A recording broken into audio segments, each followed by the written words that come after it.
आज जो है फिर से एक नई वीडियो में आप लोग का स्वागत है। और आज जो फिर से हम सर लेकर आए हैं क्लास 10th का इतिहास और चैप्टर, इसको हिस्ट्री कहते हैं इंग्लिश में, और इतिहास है। और ये चैप्टर नंबर 6 का आप लोग जो अति लघु उत्तरीय प्रश्न है जो उसका वीडियो बना चुके हैं, और लघु उत्तरीय प्रश्न का जो है हमसे वीडियो आप लोग देखने वाले हैं। तो आप लोग वीडियो में पूरा बने रहे, शुरू से अंत तक ला देखिए हर। और आप लोग कॉपी कलम में भी इसको लिख सकते हैं। तो चलिए वीडियो को स्टार्ट करते हैं। और आपका चैप्टर का नाम है शहरीकरण एवं शहरी जीवन, यानी कि शहरीकरण किस प्रकार से शहर, गाँव जो है शहर के रूप में बदल गया, और शहरी जीवन जो है किस प्रकार से होता है उसके बारे में चर्चा करेंगे। तो 1 नंबर क्वेश्चन देखिए।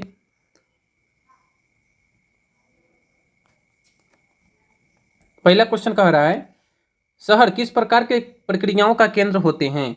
यानी कि शहर जो है किस प्रकार के प्रतिक्रियाओं का केंद्र होता है, यानी कि शहर में कौन कौन से व्यवसाय होता है, चाहे क्या क्या चीज़ शहर में जो गांव की अपेक्षा अच्छे होते हैं। तो चलिए देखिए, शहर में सामाजिक, आर्थिक, राजनीतिक, प्रशासनिक एवं राजनीतिक राजनीतिक तथा धार्मिक क्रियाकलाप का केंद्र रहा है।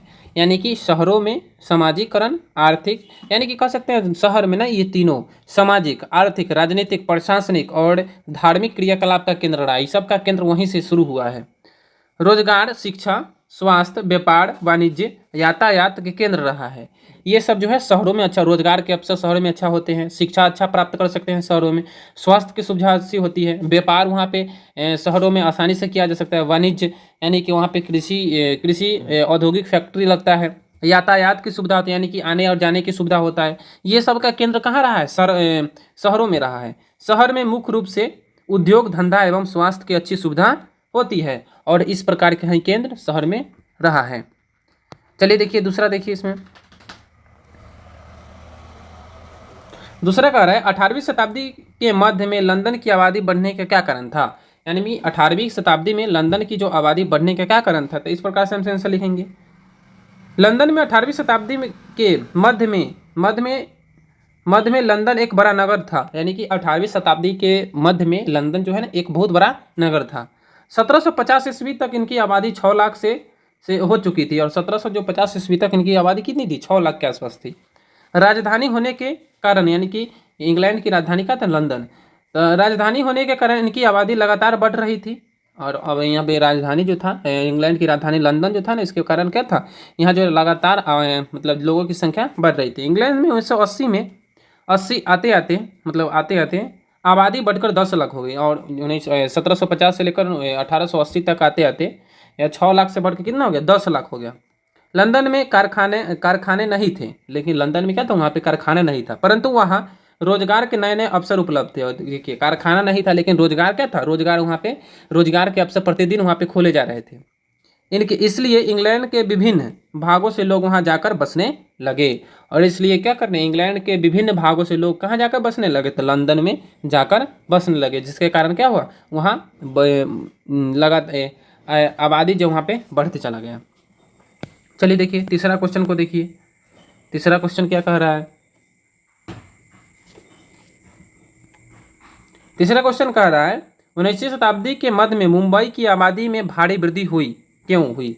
यानी कि 19वीं शताब्दी के मध्य में मुंबई की आबादी में भारी जो है वृद्धि क्यों हुआ, इसका कारण देखिए। 19वीं शताब्दी में मुंबई का विकास एक महत्वपूर्ण बंदरगाह के रूप में होने लगा था। यानी कि 19वीं शताब्दी जो में है ना, मुंबई का जो विकास एक बंदरगाह के रूप में होने लगा था।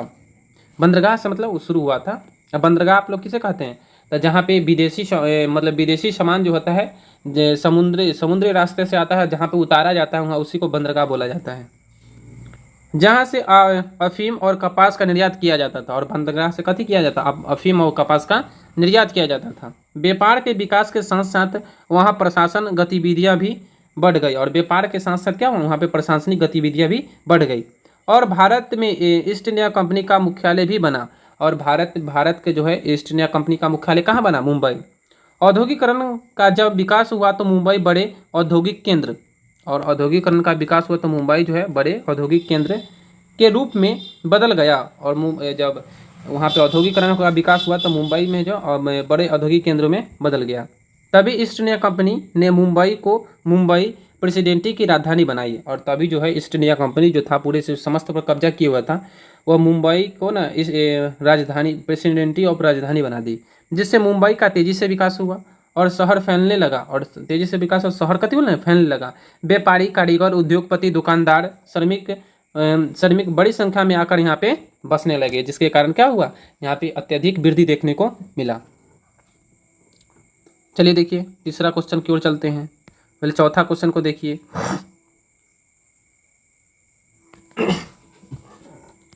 चौथा क्वेश्चन कह रहा है 19वीं से 20वीं शताब्दी में लंदन में कामकाजी महिलाओं में किस प्रकार का बदलाव आया, उनके क्या कारण थे। यानी कि लंदन में जो है 19वीं से 20वीं शताब्दी में महिलाओं में क्या किस प्रकार का बदलाव आया था, उनमें क्या कारण थे, उसके क्या कारण थे, बदलाव के क्या कारण थे, उसके बारे में बताना है। तो देखिए थोड़ा सा लॉन्ग इसका आंसर है लेकिन सभी इंपॉर्टेंट है। इंग्लैंड में उद्योग शुरू होने से बड़ी संख्या में महिलाएं ने भी काम करने लगे, और जब इंग्लैंड में औद्योगिकरण शुरू हुआ तो क्या महिलाएं भी जो बड़ी संख्या में उसमें काम करने जाने लगे। कुछ समय बाद तकनीक में परिवर्तन करने के कारण जब कुशल श्रमिक की आवश्यकता हुई तो महिलाओं को कारखाने से हटा दिए गए, और जब जो है क्या बोलते हैं जब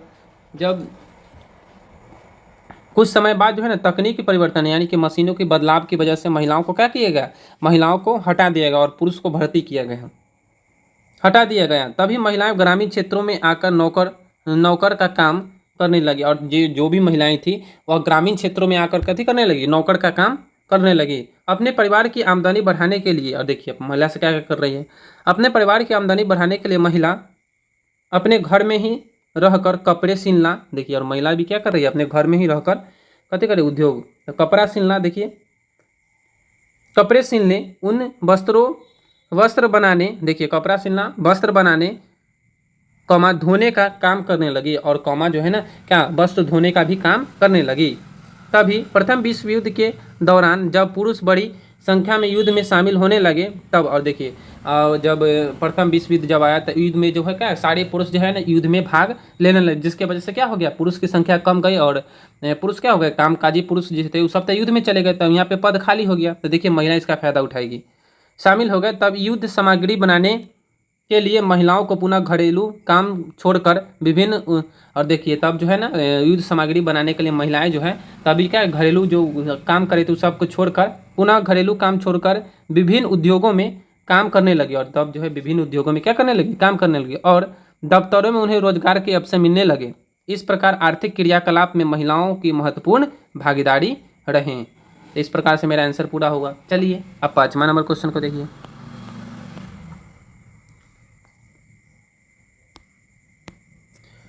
क्वेश्चन कह रहा है 5वां नंबर,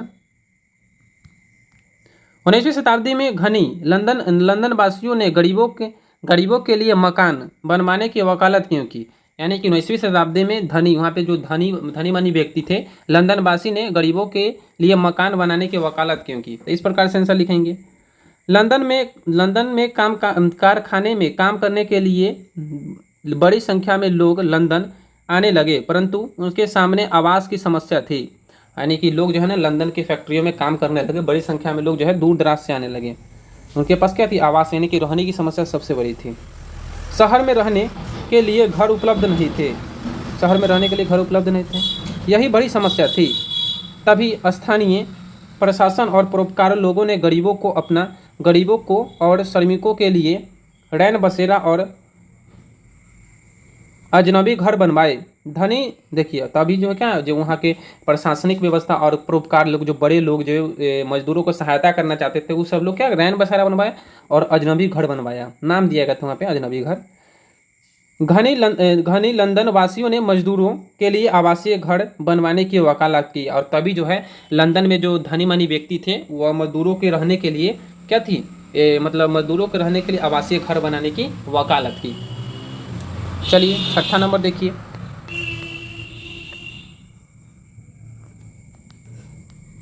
मुंबई में बहुत सी फिल्में शहर में बाहर से आने वाले की जिंदगी पर क्यों आधारित था। यानी कि मुंबई की जो फिल्में थी वह मुंबई में आने वाले मजदूरों के ही ऊपर क्यों बनाया जाता था, इसके बारे में बताना। चलिए देखिए इस प्रकार से हम आंसर लिखेंगे, मुंबई एक ऐसा नगर था जो भी भीड़ भाड़, देखिए मुंबई एक कैसा नगर है, भीड़ भाड़, गंदगी, गरीबी, संपन्नता, साथ साथ सपनों का भी शहर था, जहाँ अनेक लोग सुनहरे सपने सजे हुए आते थे। कुछ का सपना पूरा होता तो कुछ का सपना पूरा नहीं हो पाता था। यहाँ की चकाचौंध से लोग आकर्षित होकर आते थे। और यहाँ की जो मुंबई आप लोग जाइएगा ना तो आपको लगेगा कि स्वर्ग में आए हुए हैं। चकाचौंध से आकर्षित होकर आते थे। उद्योगों और आर्थिक केंद्रों होने के साथ साथ फिल्म उद्योग, और यहाँ पे क्या उद्योग और आर्थिक केंद्र था, उसके साथ साथ फिल्म उद्योग का भी केंद्र था। फिल्मी दुनिया से आकर्षित होकर इस उद्योगों में, और फिल्मी दुनिया से आकर्षित होकर कौन, मजदूर उद्योगों में अपना भविष्य तलाश में। और देखिए फिल्मी दुनिया से आकर्षित होकर मजदूर जो है अपना क्या मतलब भविष्य तलाश रहे किस में, उद्योगों में अपना भविष्य तलाश में एवं सवारने प्रति वर्ष हजारों व्यक्ति इस नगर में आते और अपनी भविष्य सुधारने के लिए और संवारने के लिए प्रति वर्ष जो है कई हजार मजदूर इस शहर में आते थे। इसलिए अधिकांश फिल्म में मुंबई में आने वाले प्रवासियों की जीवन और उनके द्वारा भोगी गई कठिनाई इनकी आशा और निराशा पर केंद्रित कर बनाई गई थी, और आशा और निराशा पर केंद्रित कर फिल्मी जो है वहाँ पे बनाई गई थी। तो इस प्रकार से मेरा आंसर पूरा हुआ। देखिए बाबू यहाँ पे है, आप लोग जानते हैं मुंबई को सपनों का नगरी भी बोला जाता है। वहाँ पे लोग फिल्म में काम करने के लिए दूर दूर से लोग आते हैं, विदेशों से आते हैं। चलिए देखिए मेरा चैनल का नाम है हेमंत कुमार सिंह मेरा नाम है, और मेरा चैनल का नाम है द वैशाली बुक। वहाँ पे जाइए और प्लेलिस्ट वाले ऑप्शन में जो भी चैप्टर का वीडियो देखना चाहते हैं वहाँ पे आप लोग देख सकते हैं। चलिए फिर मिलते हैं नेक्स्ट में। जय हिंद, जय भारत।